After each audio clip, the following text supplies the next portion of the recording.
The biggest problem, I think, is What- like. we're gonna start. Oh, Sorry. listo. Bueno, buenas tardes para todos. Welcome. It's a great pleasure for us to have you all here, to the senators. And I'll start giving the floor to the ambassador McNamara here in Bogotá first. Muchísimo gracias, Paula. Y es siempre un placer a visitar nuestros amigos del ANDI y del Council, Atlantic Council, que es uno de los partes de ese viaje que fueron muy importantes para ambos senadores de la República. Entonces, gracias y por recibiéndonos acá en su hogar. Los que están acá, los que están por allá, en, no sé, varios rincones de la patria, tal vez más allá aún, y amigos de la prensa, bienvenidos.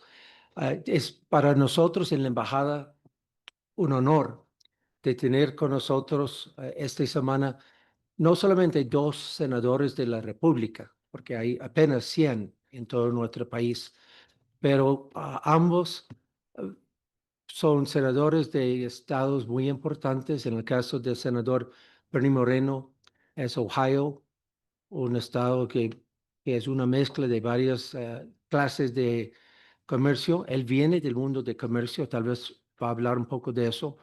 Así que como político tiene poco tiempo, pero como empresario, pues la mayoría de su vida. También tenemos por mucho suerte a Ruben Gallego, que es del estado de Arizona. Y él vino de otra ruta a su puesto en ese puesto de liderazgo alto en nuestro gobierno. De hecho, él combatió por nuestro país en Irak durante algunos de los meses y años más, como dicen por acá, más chicharrón. Había muchos combates para él y sus colegas, pero está aquí con esa experiencia, es parte de su formación. Pero más chimba, más chévere, más bacano aún es que ambos senadores son de raíces colombianos.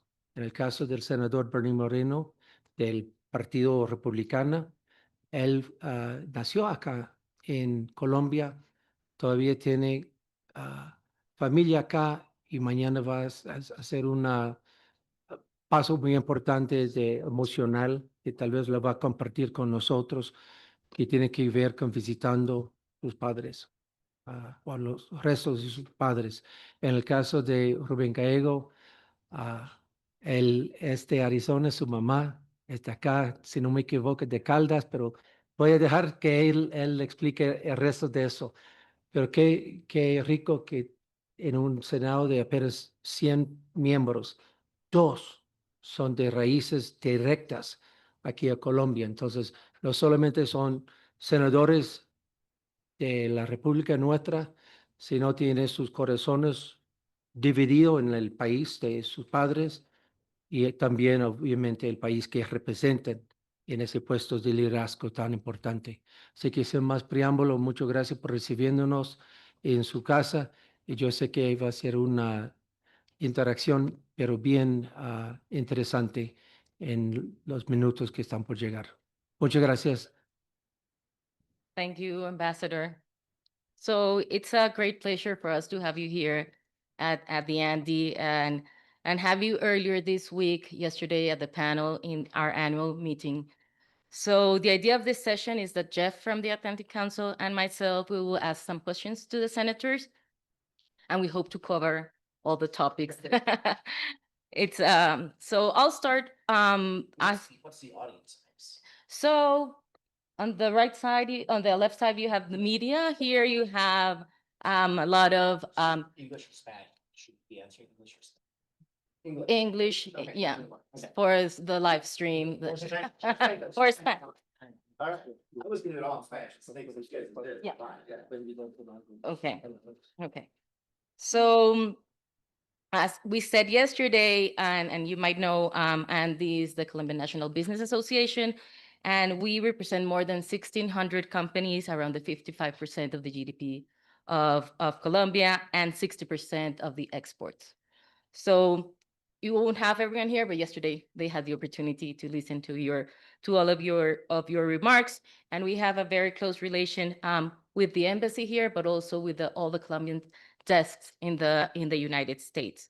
So we're happy to hear from you and know after 2 days and a half or 1 day and a half with a very tight schedule, what are your perspectives for the next months and years for Colombia? So the first question I will ask is, as the first two Colombian American senators, how does your personal background shape your view of the US-Colombian relationship? So. Yeah.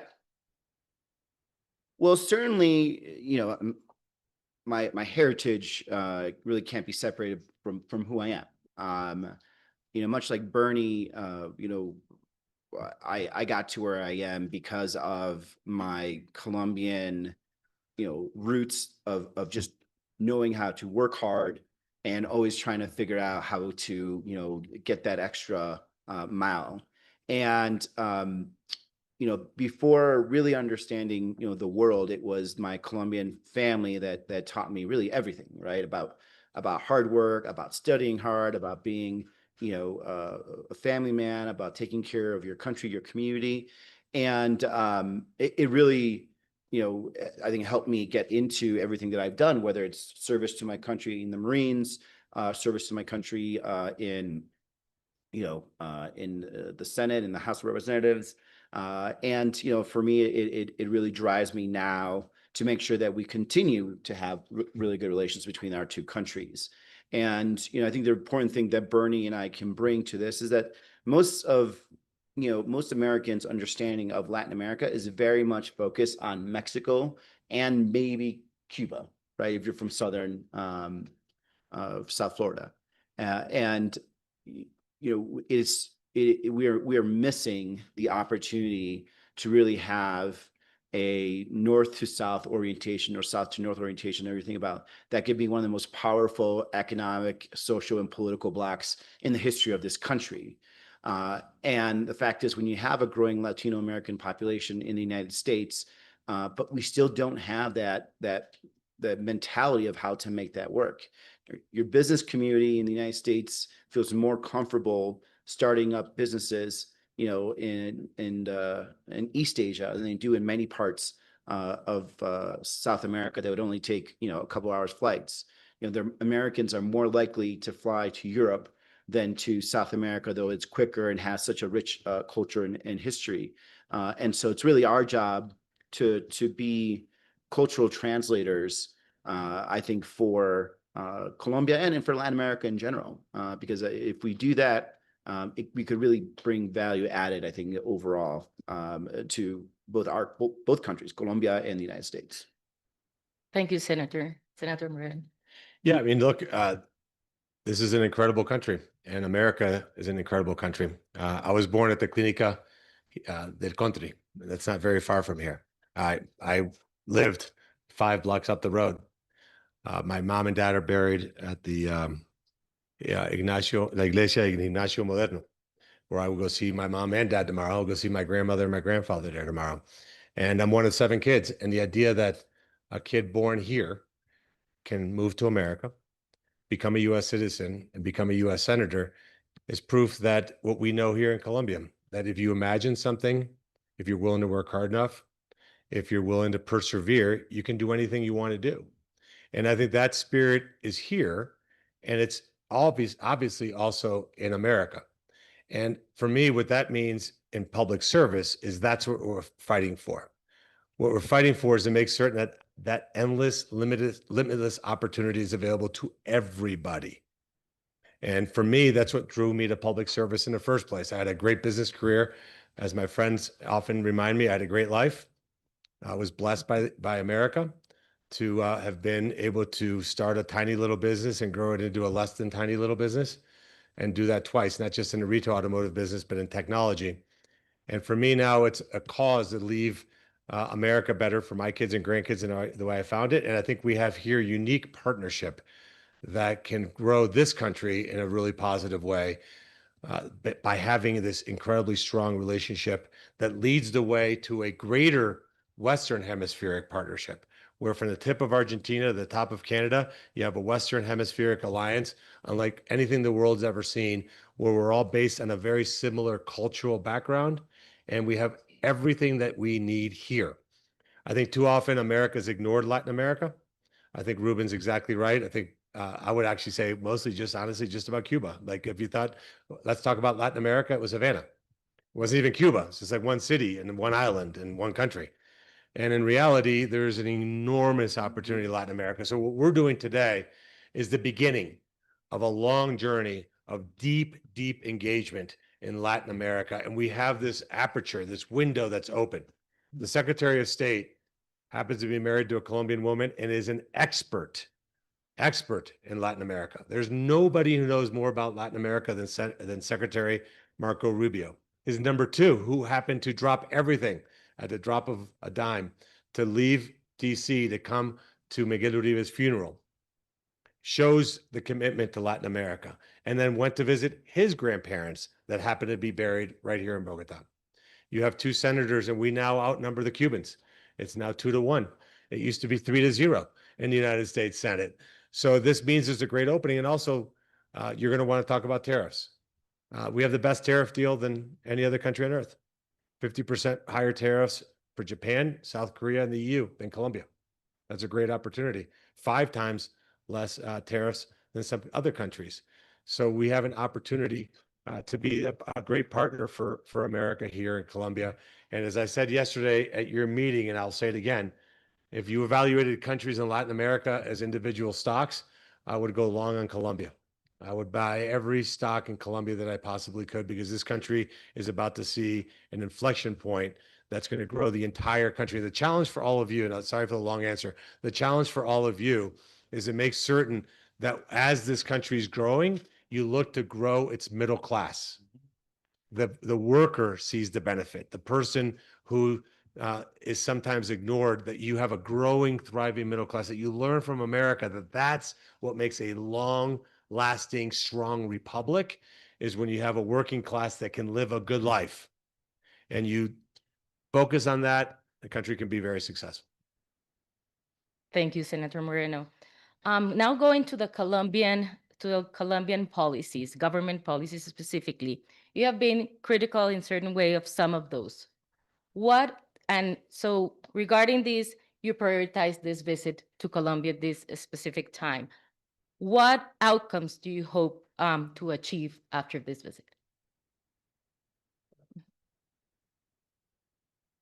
Well, number one, I want to continue to make sure that the US-Colombia relationship is as strong as it has been. And there have been some hiccups. We have 2 very strong personalities as presidents, and they're very similar in some vein, minus the politics and how they orient. But when you have 2 very strong personalities that are heads of states, sometimes when they meet, they could be very difficult. And so what I always try to communicate is that a relationship this strong and of this nature will always be able to surpass presidents.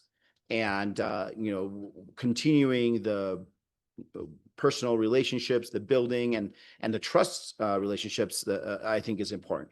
What we have communicated to the Colombian government and to our friends, whether they're congressmen or some of the mayors we met, is that we believe that no matter what happens, we want Colombia to continue, obviously, to be a democratic elected government.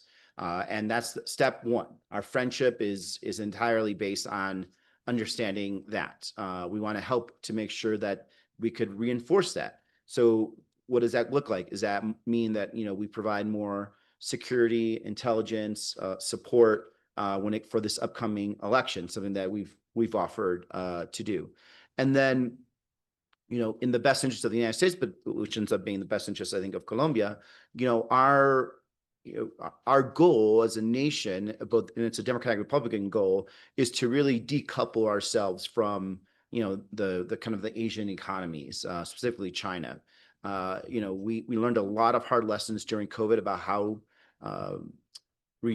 reliant we were on Asian cargo ships coming over the Pacific Ocean, and what we can't make in the United States or business choose not to make in the United States, we hope that they will choose to near shore. And there's nothing more near shore than you can really get than Colombia here, especially when it has two coasts that could easily have access to our ports.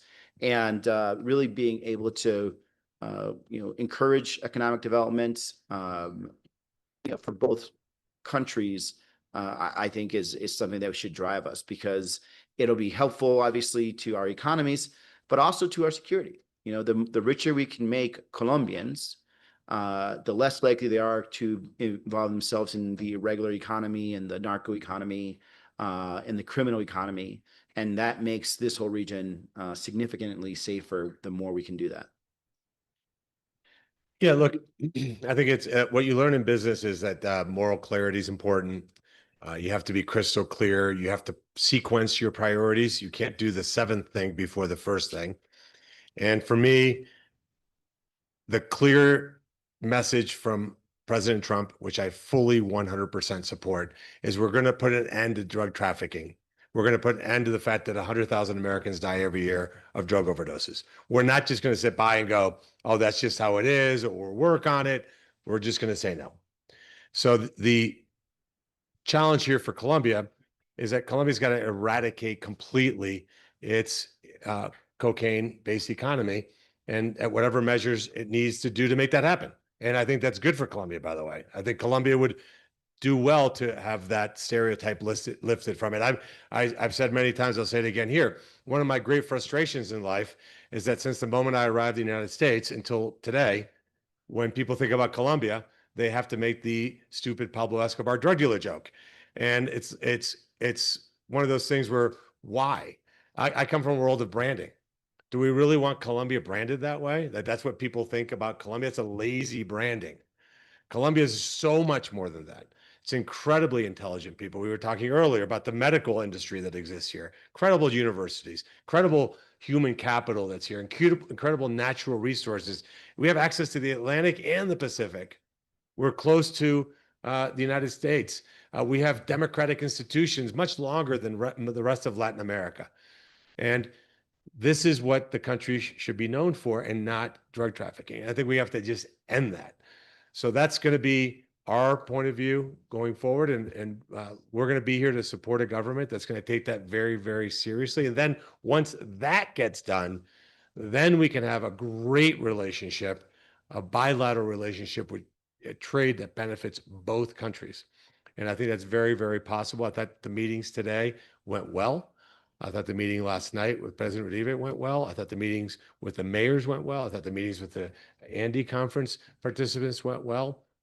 And we met, you're also blessed, by the way, with some pretty strong mayors, some really impressive people, impressive mayors. You should be very proud of that. So there's just so many assets, so much of a bright future. August 7th is going to be a pivotal day for Colombia. That's when your new government starts. This next election, and I know it's cliche to say, it's the most important election that I can remember in my lifetime here in Colombia, because it's about the future. And that's, I think, where we had a good conversation with your president, who I'll remind everybody is a legitimately elected president. The people of Colombia elected him, which is very different than maybe the neighbor. So that conversation went well, in as much as we figured out where there's things that we can work together on and move forward. We don't have to agree on everything. We don't have to agree on everything, but I don't agree with everything my wife says, and she's always right, so it's easier. But 36 years of marriage have made that happen. So I think there's a path forward between America and Colombia, and also always remind ourselves, 203 years. We've had a relationship with this country for 233 years. And actually, I discovered something today that I'll confess I didn't know. The first ambassador from the United States to Colombia was William Henry Harrison, who was a senator from the state of Ohio. So it's just how things all come full circle. And it just means that there's going to be a long relationship for the next 203 years plus between America and Colombia. Thanks so much, Senator. So for those of you who don't know me, my name is Jeff Ramsey. I'm a senior fellow at the Adrienne Arsht Latin America Center at the Atlantic Council. I lead our work on Colombia. Thank you so much to ANDI and to Charge d'Affaires McNamara for your kind words and for your leadership in the US-Colombia relationship. I want to thank the senators for being here today and for making the decision to come to Colombia at a really pivotal moment in the US-Colombia relationship. At the Atlantic Council, we coordinate the US-Colombia Advisory Group. It's a high-level group of different stakeholders in the policy community, the business community, and civil society that are dedicated to strengthening US-Colombia ties. We did a strategy session at the Atlantic Council Global Headquarters in Washington a few weeks ago, looking at the commercial relationship between our two countries. And one thing we found in that conversation is it's very difficult to talk about the commercial relationship with Colombia without talking about security and the kind of basic guarantees that corporations need to do business in this country. So, I mean, I just wanted to ask you, it's no secret that Colombia faces these pressing security challenges. Do you see a role for trade and investment with the US that not only benefits Americans and American jobs, but also can provide economic prosperity here in Colombia in a way that can lift up some of the areas that are hardest hit by the violence right now in Colombia? You know, I was just talking with, I think the defense minister and who was the older, shorter lady? Foreigners. The foreign minister. You know, one of where you see the violence in Colombia, you know, it's in the areas where the state doesn't exist. And also not just the state, but the economy is barely moving along. And, you know, that's where you have this void that's being essentially filled by your kind of your narco state, right? And when we call it a narco state, it's not just to be pejorative, but you're actually describing what it can, the capabilities it does. It employs people. It provides security in some ways because it stops, you know, other people from robbing you, and because there is no regular economy, that is the economy. And so to be able to bring security, you have to bring, you know, those economic areas or those areas into the real economic flow to regulate the economy. The problem that you have is that you have an issue of distance and geography, right? You know, where the population centers are is not where this is. In order to get there, you'd have to put down so much money in infrastructure, and it'd take a long time. Nor do it'd be I think a tough time for Colombia to pay for it. But something needs to be done. And you know, one of the things I was talking to both ministers about is that we ought to think about really using modern drone technology on the positive side to help, you know, bring some of those goods to the market. You know, one of the things you've seen during the Ukraine war, not just is how they're able to kill people, but also how they actually been able to resupply people. And something that I saw in my times in the Marine Corps, where we had men and women that were risking their lives every day on roads trying to get me my bullets. Now, you know, have Ukrainians that use like heavy lift drones to bring goods. Now, imagine if you actually can do that and have a heavy lift drone out in the middle of the Pacific area and loading it with, you know, roses to bring to market here, right? Or tomatoes to bring to market. You don't have to put them on the roads. You don't have to get a manned helicopter. Imagine there's an actual port somewhere here where they could all send their goods. You have, you know, electronic payments going back and forth, and now you're creating an economy that's actually viable down there. With, you know, in an ironic way, or maybe not ironic way, but you know, with Brazil having its tariffs increase, we're going to need more coffee in the United States. And you know, there's a real opportunity for the coffee industry to grow here to be our major supplier. And you know, with that type of technology, with the collaboration with American drone companies and you know, Colombian engineers, manufacturers, everything else like that, you could end up having one of the most advanced drone ports and one of the few first drone ports in the whole world, and then you know, grab that technology and spread it throughout Latin America. And I think that's how we can get these places that are, you know, just economically and physically distant and start bringing them closer to the state, and then they understand the value of the state versus the narco state. And you know, things like that, it would entirely bring more economic security, and of course security too, because there's no longer just the distant you know, that distant pueblo that no one really understands, and how there's a relation to they have any type of relationship to Bogota. You know, look, I've been in politics for 7.5 months, more or less. Had never been in Washington, D.C. for more than 48 hours in my life up until January 3rd. So I bring in this just a business point of view. And I think that what I try to tell my colleagues and academics and everybody who's will listen is just simple business 101. Capital is not unlimited. So if I have capital, I'm going to invest it somewhere. I'm going to take the path of least resistance. And the path of least resistance is where I get the most confident return on my investment. And if there's not safety and security, I'm just not going to invest there. Capital will follow the places that have safety and security and predictability and stable governments. That's just obvious. That's why America's flourished. That's why we're almost a quarter of the world's GDP. So what's the lesson? Nothing can happen here unless you have safety and security. You have to get rid of corruption, and you have to have stable, consistent, predictable governments. And that's the charge that any government should do. And that's the role of government. Now, if then that happens, then you create a petri dish in which the private sector can flourish. And that's got to be the North Star for what government should do. I think Colombia is well ahead of a lot of other places in Latin America in that regard. That's why I think it's an opportunity. And again, you also happen to be blessed with a lot of natural resources and good real estate, which is also very, very strong. But again, let me just predicate. You have to have safety, security, and lack of corruption. Because again, here's the, aside from the, oh, are you related to Pablo Escobar? Which, by the way, the Democrats ran an ad against me that way, by the way, FYI. Not that I'm bitter about that. It wasn't Ruben. I had, by the way, in your defense, I also had you're the son of a drug dealer commercial. So it comes from both sides. Well, see, there you go. But you see, that's the point. They wouldn't say that if we were from Argentina. They wouldn't say that we were from Mexico. They certainly wouldn't say if you're from Europe, but we happen to be Colombian. And that's a problem. And then the second thing that's monumentally frustrating to me is I'll talk to businesses that say, oh, we have an operation in Malaysia and Vietnam and countries that I never heard of in Asia that are small. And I go, well, why don't you think about Latin America? Oh, no, we'll never consider it. Never consider it. Can't get my money there. We lost money back in the 80s. Won't do it. So what's the impediment to investment? We have to clean this up. And that charge can happen. And I obviously, in my heart of hearts, believe it will happen. That's why I'm so confident that Colombia is going to see a golden age in the next few years.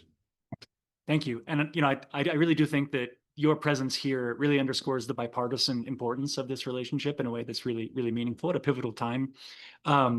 Just following up on that, Colombia's had a free trade agreement with the US for many years now. This has provided an important legal framework for that commercial relationship for quite some time. Is there any benefit to strengthening this relationship as you see it? And what would your approach to doing that look like? Yeah, I'll jump in that one. So yes, like I said earlier, we have the best tariff deal in the world. That's good news.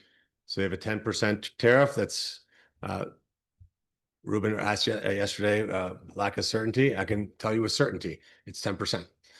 So I think that's what you should plan on, and that's what you should predict on, barring bad behavior. Barring bad behavior. I don't think there's going to be bad behavior. I actually left today's meeting very confident that we won't see that in the next 12 months, which I think is the best, for me, the best news of all. I really believe that in my heart of hearts. And maybe I'm a little naive, but that's what I believe. So 10% tariff gives you that opportunity. There's also an opportunity to say, well, what are the things that are made in much higher tariff countries?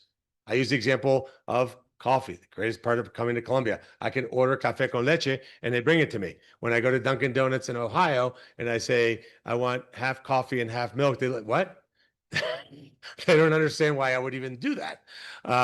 But this is not where the majority of coffee sold in America comes from. To me, that's insane. Like, we have a huge opportunity to capture massive amounts of market share from Brazil right now in the coffee industry. Let's do it. Let's figure out how to make that happen quickly. What are some other industries?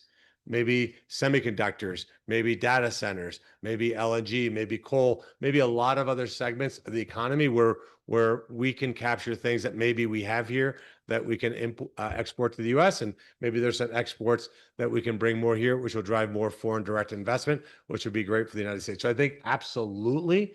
And by the way, the best news, the headline of the whole thing, I buried the lead, as they said, we have a trade surplus with Colombia. That's not the case with a lot of other countries that we're trying to fix. That also presents enormous opportunities. So I think it's, again, that's another reason why I'm optimistic. So I think the way to strain this relationship is also through the security arrangements.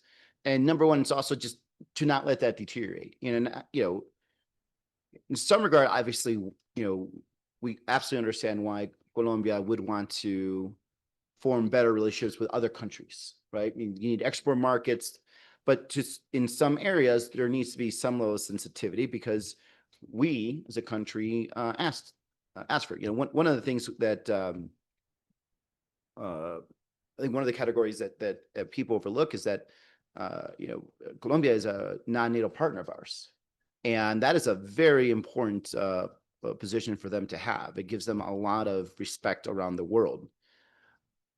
The emergence of, or so far slow emergence, but still emergence of the Chinese-Colombian relationship does concern me. Specifically because if you want to have a very modern economy, and we kind of talked about this with the president, you're going to have a lot of high-tech jobs and I'm sorry, high-tech products here that we know the Chinese use to collect information, right? In my prior job as a member of Congress, I worked and lobbied a lot of our NATO partners to not allow Huawei into their defense tech and defense information system because it would potentially make it very difficult for us to share information. And, with the amount of corporate espionage that China engages in, it does concern me sometimes when there's more and more involvement with China to the point where it creates a lack of confidence. That's in that area. Venezuela is another problem. I'm not a war hawk. I'm quite the opposite. As someone who's seen war, I actually hate war, and I don't like whatever, if there is any kind of drumbeats or mention of some type of war against Venezuela from the United States. I just think it's dumb, unjust, and it's not in the best interest of the United States to do that. But I also dislike how close the Colombian government at times is getting to Venezuela. I'm not asking for them to go to carry our water in any sense. I'm not asking the Colombians to do anything for us, but I want to make sure that there's a clear understanding that we're Colombia's best friend, right? And when they engage with Venezuela in some ways, it feels como me están traicionando, right? And then maybe that's a very emotional way to think about it, but we're the country that has bled with Colombia, right? Both here and in World War II and in the Korean War, right? And, for us that are more military minded, we know that. And so sometimes when there is operations or joint patrols or joint security agreements with Venezuela, it really kind of hurts here. And I think avoiding situations like that or clarifying situations like that, which the president did today in our meeting, which I actually appreciated, really could go a long way. So, the security arrangements, the reputation that comes with it, and the relationships that are built from it are going to be just as important to making sure that we continue the political and economic relationship. If I could add one quick thing to really, because I agree with Ruben's viewpoint on kinetic war. I think we're in a different place as a country when it comes to that. You see it today. President Trump's in Alaska negotiating with President Putin. But let me just say this is maybe a little crass. I hope you don't take it this way. This is more intended to be so that you can see from the eyes of America, because sometimes that's harder because, of course, we tend to only view things from our own lens. It's not always polite to keep score in a relationship. If you're ever think about your best friend and you go out to dinner often and he buys, they buy, we buy, they buy. But sometimes, you're buying 5 times in a row, it gets a little annoying. If you look at what America has given Colombia over the last 30 or 40, 50 years, it's tens of billions of dollars of direct aid, direct money, checks transferred. Colombia's never given the US $1 in foreign aid. It's a fact. And then when you have a relationship like that, and then we're talking about, okay, what are we going to do with our telecommunications infrastructure? Saying, well, we're looking at China. It's a problem.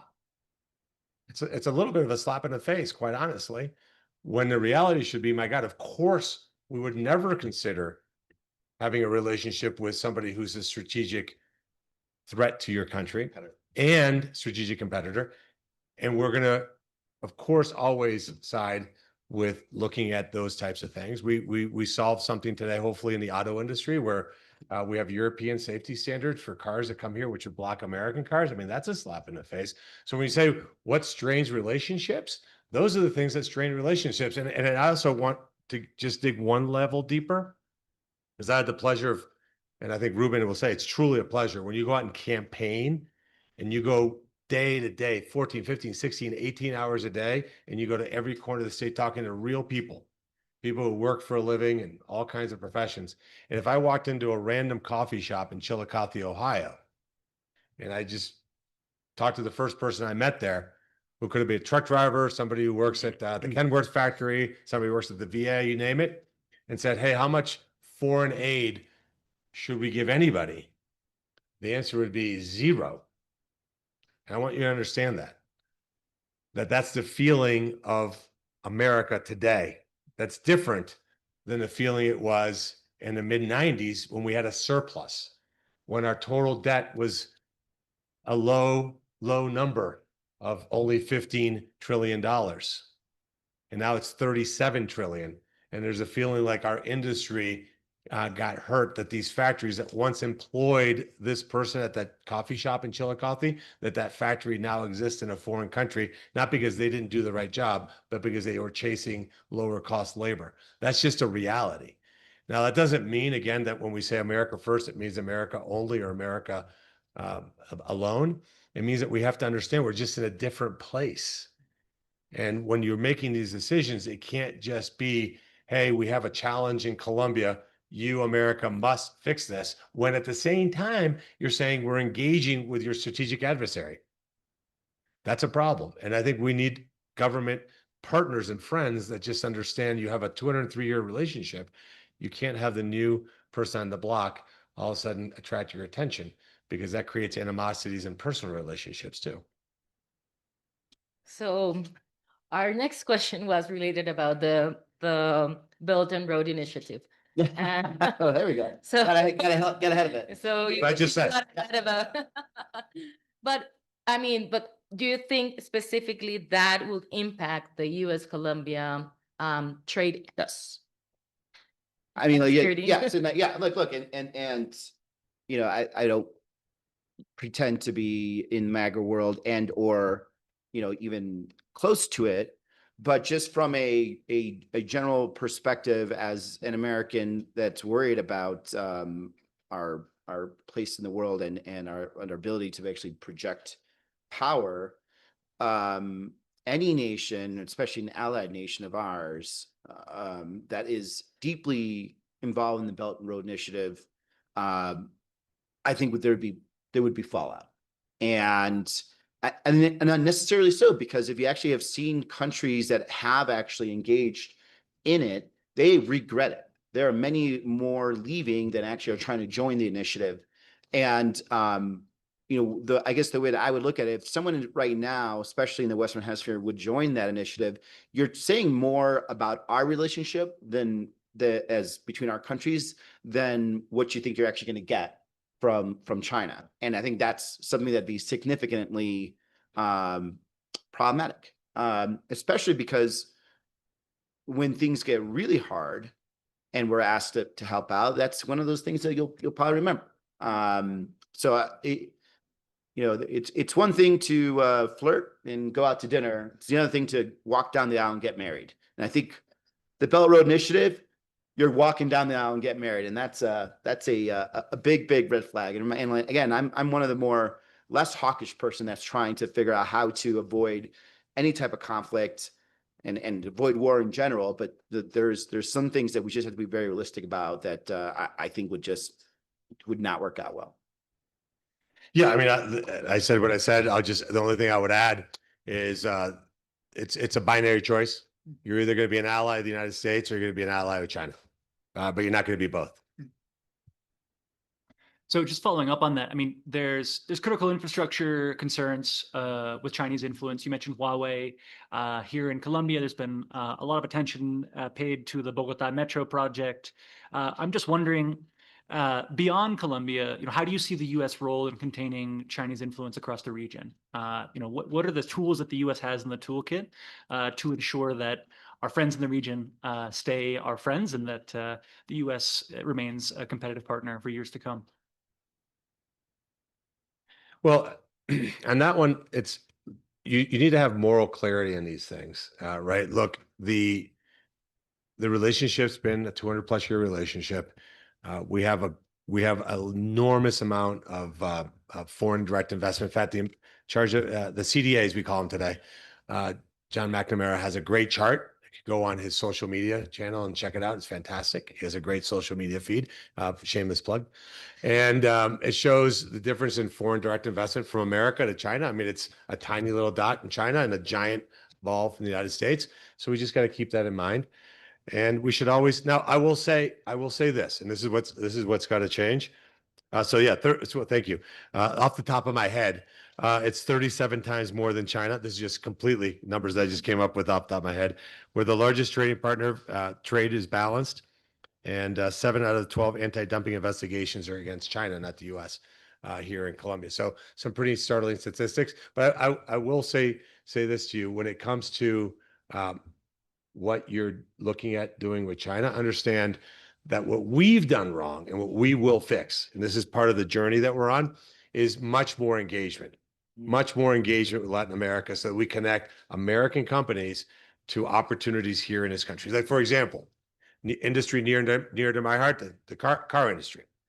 The current administration and the Colombian government wants to have more electric vehicles. Now, I'm not going to proffer an opinion because I'm not the president of Colombia, but he is. That's what he wants to do. He is interested in more electric vehicles. We should not have Chinese electric vehicles in Colombia for a myriad of reasons I won't bore you with.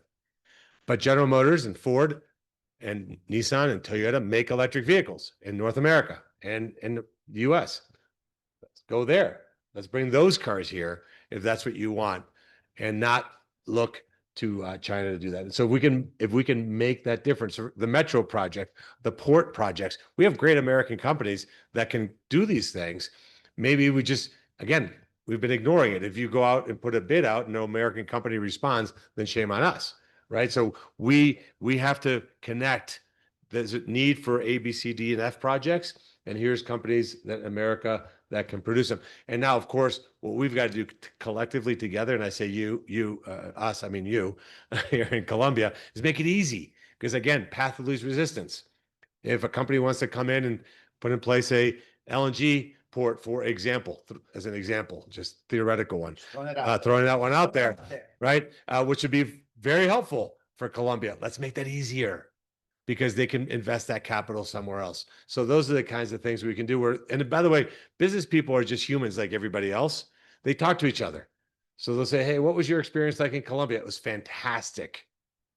That business person is now much more willing to invest in Colombia versus I say, how was your experience in Peru? Oh, it was terrible. I'm probably less likely to invest in Peru. So let's have it more of the conversation be between business leaders. You're welcome. This is a great place. And I applaud what you do here with ANDI, because you're a landing pad for a lot of these businesses where they can make those very vital connections. What I saw yesterday in Cartagena was fantastic, where business people can all come together and say, oh, I didn't realize you were doing that. I didn't realize you were doing that. In the business world, we call them serendipitous collisions, where all of a sudden these ideas merge in a bigger idea as a result of that. So creating that environment is absolutely fantastic. Yeah. Yeah. Oh, how to counter it. Yeah. A couple of areas. Number one, I mean, in the information space, we are losing in that world. China and some of Russia actually flood information, engage in information warfare way better than we do here. And it's one thing that I'm sure the ambassador understands, because he comes from that world prior to be ambassador. If we don't quickly engage in the information war space, China will continue pushing. We don't have the checkbook of China, but we have rich friends. And I think that's the one area that Bernie is right. Well, he's right in a lot of areas, but in this area we also agree on is that we really need to figure out how to leverage the capital that's in the United States to bring it here. And you know, why is it easier for a company to find investors to build a plant in, you know, Kuala Lumpur instead of, you know, Barranquilla? Right. Well, because they've already built other plants there. They kind of get in the same mode and they just kind of keep going. And somehow we need to make Wall Street understand that this is a good bet, a safe bet, and something that could really happen there. Private equity is a huge driver of our economy in the United States. And you know, there's some private equity funds that are bigger than the GDPs of some nation states, and they are the ones that can fund some amazing projects and you know, for example, even subway projects, things of that nature. But do they know what's happening here? Has someone actually tried to talk to them? Has someone tried to bring them down here? And so that way, China isn't the easiest thing to go to. And the other thing is, when it's not possible for us as a country to step in, because we're having this long-term debate on aid, how it's looking, what are we going to do? You know, can we possibly work with, you know, one of our partner friends to help you out? You know, one of the things that we've been doing for a little while, especially when we were kind of up and down with support of Ukraine, we worked with other allies, whether it was South Korea to kind of fill the gap. You know, we have some great sovereign funds from all over the world of allied countries that are looking for investments that we could potentially connect to Colombia, provided that we could also say this will keep them out further from the Chinese influence. And that's when you'll see some things happen. Like I'll give you a good example. There was a dam, I believe in, I want to say Burma or Bangladesh, and I can't quite remember. And they were looking for financing, and China was going to come in very, very hot and fast to provide that financing. It was with the help of the US Embassy that they were able to get financing from Japanese businessmen. And the Japanese government was very interested in making sure that this happened because, again, it was in their common interest, obviously, not to empower China more in Southeast Asia, but at the same time, you know, it's another export market for their Japanese business. So these are the things that we could be doing and setting up, I think, to both create an environment where, you know, China does not look like a favorable option, and also create an environment where Colombia looks like a great option for the business market environment. So now we're moving to the last section of our conversation, and it's about organized crime and business climate. You have mentioned that we need, obviously, security conditions for our companies. So the question will be, what concrete steps can the U.S. take to help Colombia to ensure a safer climate for American and Colombian companies? Yeah, like I said, without security, there's nothing. There can't be prosperity. And where cocaine has grown, crime has grown, corruption's grown. Those are just obvious facts. But look, I would urge Colombia to look at the success of some countries and how they've taken their adversities and turned them into positives. The best example I can think of is Israel. I remember when my parents went to Israel for the first time. I think it was in the late 70s, early 80s. Probably call it 1980 for sake of framing this. And I asked my dad when he came back, what'd you think? He goes, oh, great country, amazing people, but it's not going to last. Model won't work. And I said, what do you mean? He goes, they don't have water. Society, community, a country can't survive without fresh water. You say that to an Israeli today that's under the age of 20, and they look at you like you're insane. What do you mean? Because they took that adversity and they turned it into one of the largest desalinization projects in the world. I mean, when you go look at pictures of Tel Aviv to Jerusalem, that area from 1980, you look at it today and it goes from brown to green. So what does that mean for Colombia? You have a problem right now with organized crime. You have a problem with illicit drug money laundering, which is a soft underbelly of these organizations. If you really want to affect these organizations, hit them where it hurts, which is the money. These are not ideological groups. This is all about money, money, money. The way you can use artificial intelligence to find and track money laundering and drug trafficking operations is an enormous opportunity. And AI only works where there's a gigantic place to fish from. This is a pretty big deep lake, unfortunately, fortunately. So you imagine being the world leader in finding and tracking down illicit drug operations because you invested in the energy infrastructure that you need to power these AI facilities. And you invested in the intellectual capital that creates a business that allows you then to be a world quality center for understanding how to target that. That's a huge opportunity for Colombia. Thinking a little bit bigger, thinking around the corner is how we turn this terrible negative into a positive, right? And also understanding how to track them down and how to get more cooperation. Like Ruben and I both are plain spoken people. And we said to the president, we asked him if he saw the movie Jerry Maguire. The answer was no. Should watch. It's great. It's great. So we added it to his Netflix recommended movie list.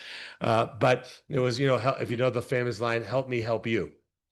And you can find attraction there and points of commonality. Look, if you go and approach a relationship from where are the things that we agree on and really hyper focus on that versus coming into a situation and go, let's argue everything that we don't agree on to the point that we're really angry with each other. Well, for me, again, 36 years of marriage, I always found it, let's focus on the things we do agree on. And you find after having conversations, if you do it enough, and this is where we will do better as a country in Latin America, is you develop trust. So when you read an article in the New York Times, your head doesn't explode in anger and crisis. Just pick up the phone and go, hey, I read this thing. What's this about? Obviously, you're not planning to invade my country. So where'd you get it wrong? And it's calm because you've built a long relationship of trust. And that's how we could combat these things. You know, the enemies of both of our nations want us to be at war with each other. Just understand that. And so we just don't let them drive a wedge of separating us with these strong alliances. And that's how we keep it. And again, I'll end with this. This is why I'm so optimistic. I think this relationship is in the future going to be never stronger than it's going to be in the past. I think we're looking at a bright golden age for this relationship. That's why I'm here. That's why I'll continue to come. And as I said last night at ANDI, the topic of conversation next August is just going to be very different. And I know it's hard because the country went through a collective pain this week, a very hard collective pain, but it doesn't have to define what happens to us going forward. In fact, I think we'll view it as an inflection point in this relationship, and that's really, really good news. And I think, by the way, that's the greatest way to honor Miguel Uribe, is to use this as that turning point, because I know that's what he would have wanted.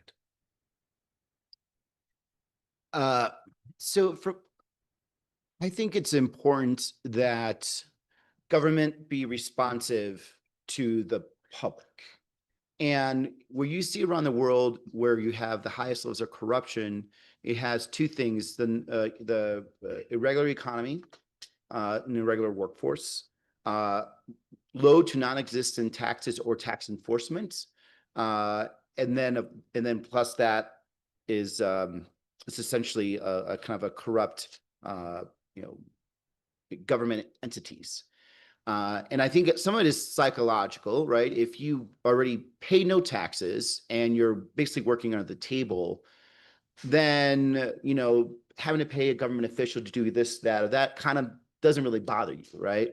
If you're paying taxes and then somebody demands, $50 for you to get that permit to build, that's going to get you mad. And I think doing the basic work of governance is going to go the longest way to end corruption in this country. And it's not necessarily all at the federal level. It starts at the local level, right? Making sure that you can't get out of a speeding ticket by paying the cop. In Mexico, they call it una mordida, right? Some of the people that have the ways and capabilities to get their money out of the country without paying taxes, there should be strict tax compliance. Like that kind of stuff matters. Number two, your interaction with the state and how it happens will determine what you believe is good governance. One of the things that really has made the Democrats, I would say, not necessarily as strong as possible in terms of our electoral successes, because most voters do not have a positive interaction with the federal government until they hit 66 and a half. Because at 66 and a half, that's when they get Social Security and that's when they get Medicare.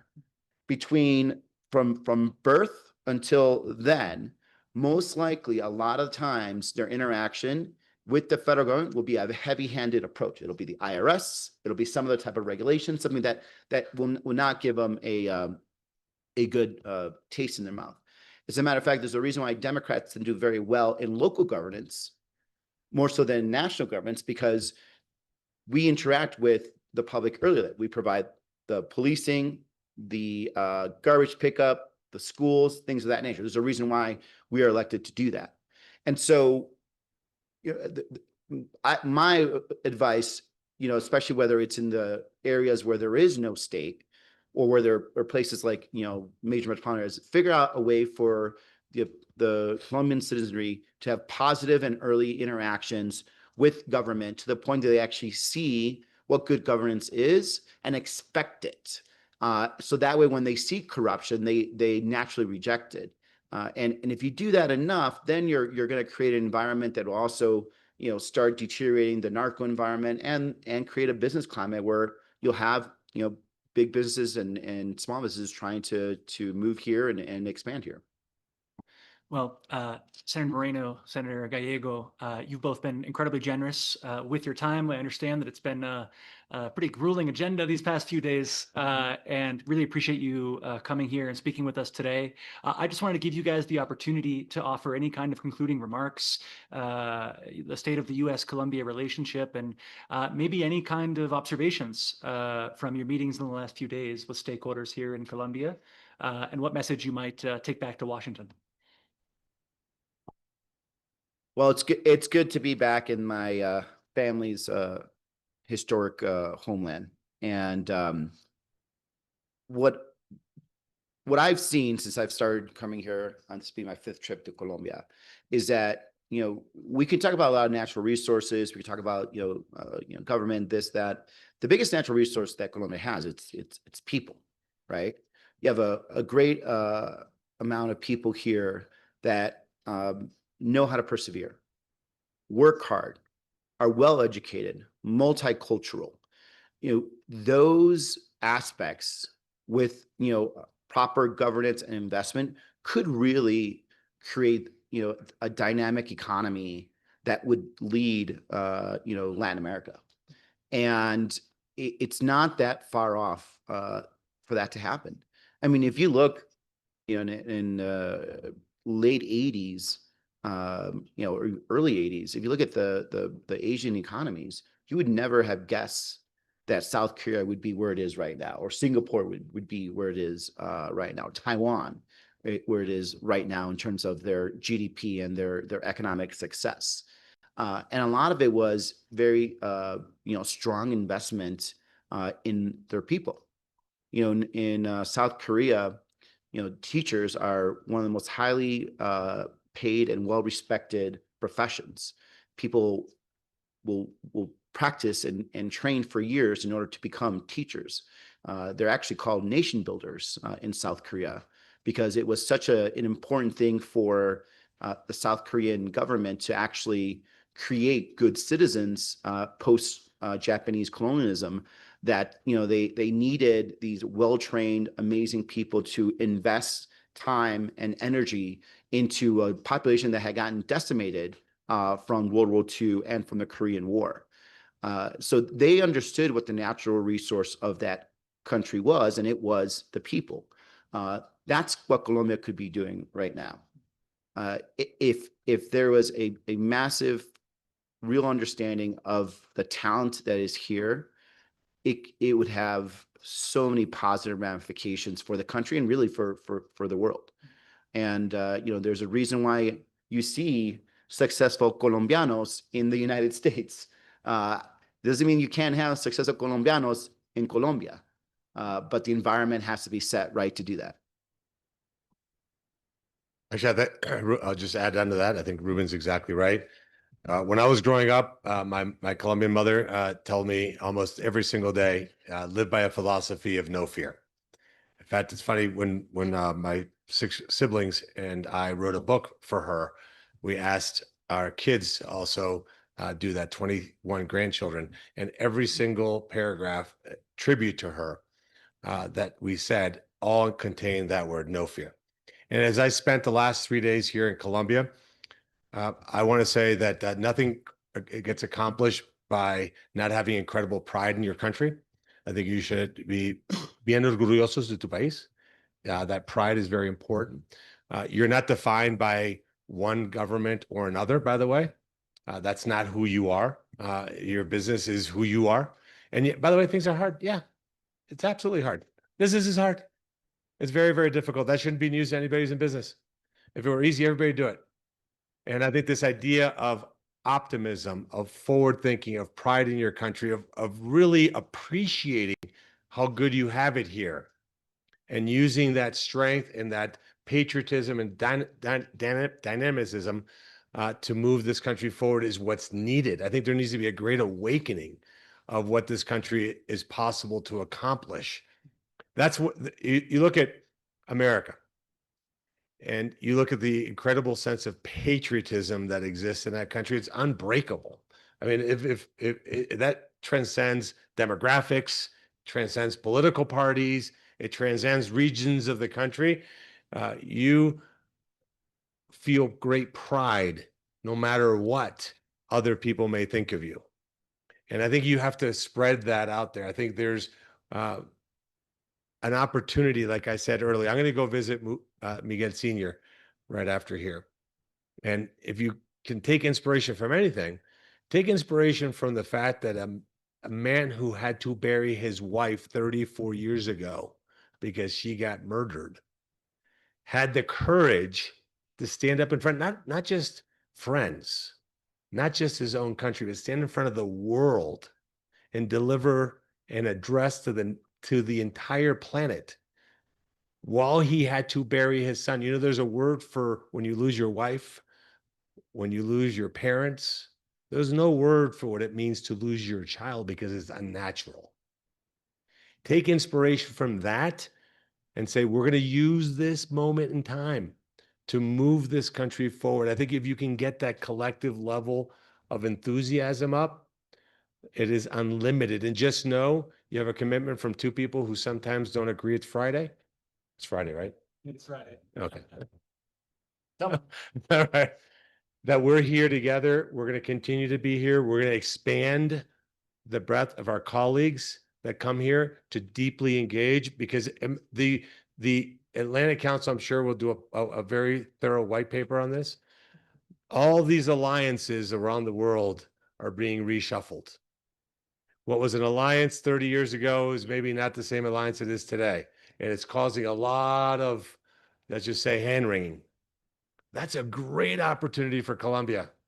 Imagine if, from the perspective of the US, you say, who's our #1 ally, our #1 most trusted friend, true friend in Latin America? And the answer is Colombia.